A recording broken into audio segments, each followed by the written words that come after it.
Welcome to The Top Shelf, my Criterion DVD review series. This is episode 58. We're here at the last disc in my collection that I'm sharing with you. I want to thank you all for joining me on this. It's been fun to produce these and to share this my collection with you and the films with you. This is going to be the last of the daily episodes. So thank you once again for hanging in this long. From here on out, there's going to be a couple of things that I want to do with this series. As I add new discs to the collection, I will shoot a new episode as I get them. So there'll be sort of like unboxing videos to any new disc I add to the collection. As you can see, my top shelf is stuffed, so I will have to keep them somewhere else. Also, there are, you've probably noticed, there's about 6 films that I have not watched yet in my collection.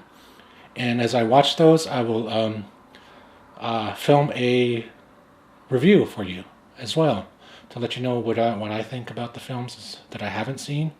And there's been a request for more information on Tokyo Story, which is another DVD or another film that I'm going to talk about. So I'll probably produce a short video talking about what I thought was the key importance of the Mother's Watch behind that.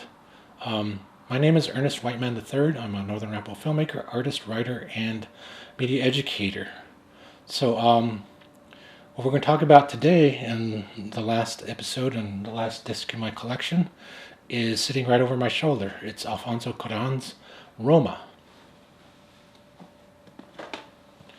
This was produced in 2018. It follows Cleo, a housemaid for a upper middle class family in Mexico, a non-Latino family in Mexico. And it's basically a retelling of Cuarón's childhood and the maid that was so integral to his family dynamic. It's beautifully shot. It's in black and white. Again, it's not, I wouldn't say black and white, but various shades of silver that I love about it. And encapsulates a really great central performance by the lead actress, whose name I will get to, because I want to talk a little bit about that. And she goes through an ordeal in the middle of a revolution happening in the city of Roma, Mexico, where this film is set. And while the country's sort of falling apart, the family sort of experiences its own disruption. And then Cleo herself experiences a disruption to her life. And all these 3 things are played along beautifully in this movie. And it culminates with, a beautiful scene at the beach. And the reason I bought this is because I thought this was the best picture of 2018. Unfortunately, it got beat out by Green Book. Which I thought was, a wrong decision. But the first time I heard about Roma, I didn't see any press or anything about it. I work at a movie theater, and I have to check screens from time to time because I work in the booth, and so I have to make sure that the screen is on film, and or the film is on screen, and the audio is working. Now, we played this in one of our deluxe theaters, which has an Atmos surround system. And when I walked in there, I saw the opening credits of just the water splashing and the airplane flying. And just to hear the sound in that surround sound, I thought, wow, that's pretty amazing. And I didn't know it was an Alfonso Cuarón film either.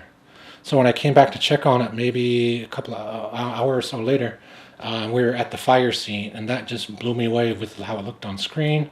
And then when it cut to some of the street scenes, this is one of the most beautifully sound designed films you're ever going to hear. So if you have like a really great multi-speaker surround system, watch Roma. It was on Netflix for a while, or it still is, I believe. I went to see it in a theater because I knew I had to watch it in surround sound. Of course, the theater I worked at never played it or never showed it. because that was a press release like a month before it came out, and it only went to the art house theaters. So I went to theirs, and even though they didn't have an Atmos system, I think they had like a 5.1 surround sound. Even on that, the film sounded incredible. Then I recently went and saw it at the Music Box before the quarantine ended. So this was actually the last movie I saw in a theater. I saw it with my family and introduced them to the story, and they loved it. It's beautifully shot. We talked about it, we thought about it on the way home. And when you can do something like that for your family with film, then you know that's an important thing. So let's break out the glasses before I get into more things I want to talk about. This is from 2018. It's 135 minutes. This is another 2-disc director's approved, but it didn't come with a sticker, which bums me out.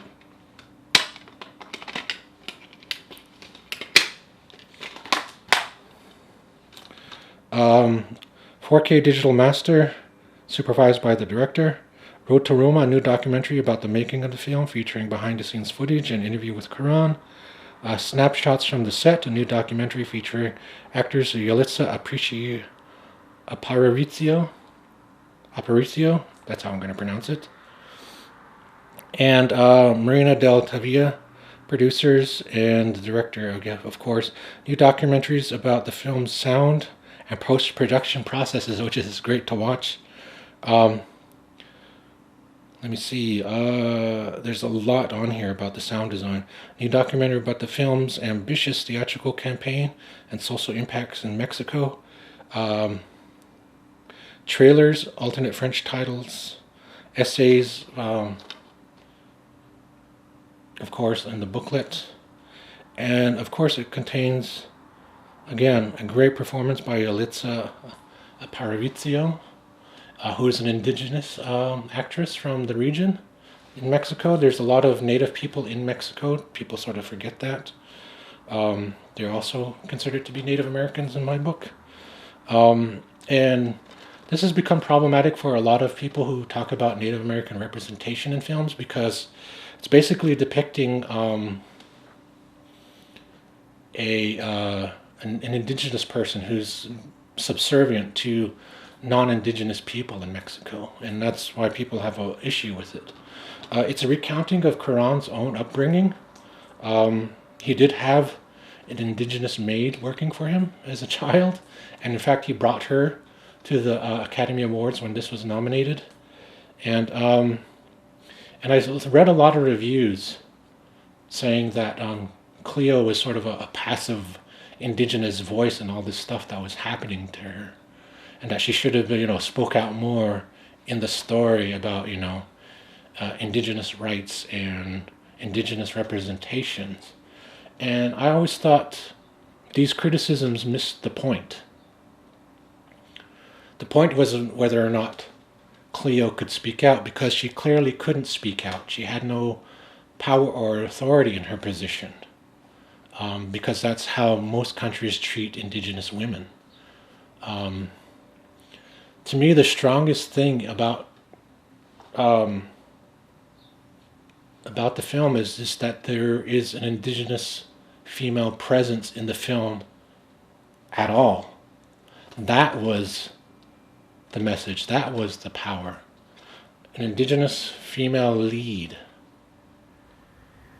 And I'm perfectly aware that this is not a native or an indigenous film. It is actually Alfonso Cuarón's film, and spoken with his voice, and it just happened to have an indigenous woman at the center of the story. So I'm not blinding myself to the fact that, it is a non-native voice telling this story. And I think what strikes me the most about this story is no matter how much they proclaim to love Cleo, how much they helped her out, there's always that ending scene where after everything is done and gone, the emotional climax has happened, and they all come back home from the visit to the ocean, and I think the final shot speaks volumes about Cleo's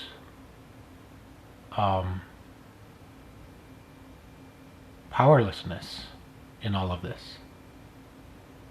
Is that she she has to pick up the laundry and go back on the roof and do the laundry at the end. No matter how much they proclaimed her to be part of the family, how much they loved her, that's the indigenous presence at the center of this. So no, I'm not under any illusion that this is a native story. This is a person's recollection of childhood that happened to have a native person in it. And Cleo was still the help at the end, no matter how much we try to empower her mentally with our ideologies. But her presence in this is such a different representation that has been out there before about indigenous women. And Yalitza Aparicio should be proud. And I'm sorry I mangled her name, but I think we sort of forget her accomplishment. She was also nominated for an Academy Award for this. But that gets overlooked because Wes Studi gets a Lifetime Achievement Award. Taika Waititi wins Best, Director or Best Screenplay. Native women are shuffled to the side again.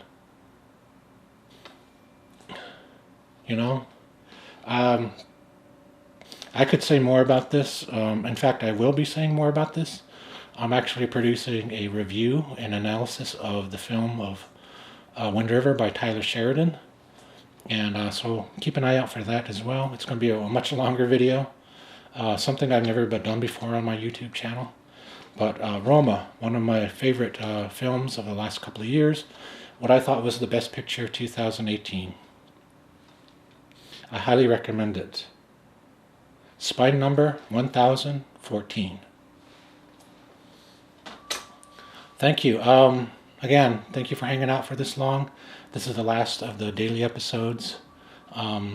Keep checking this channel to make sure that you see that if I've posted anything. You don't have to subscribe or hit the bell or any of that. Make comments. If you want to support me, I do have a Ko-fi page, which I'll put in the links below. But I would just really want to thank you all for watching this with me so far. It's been a great journey, and I'll catch you in the next video when I produce it. Ho ho.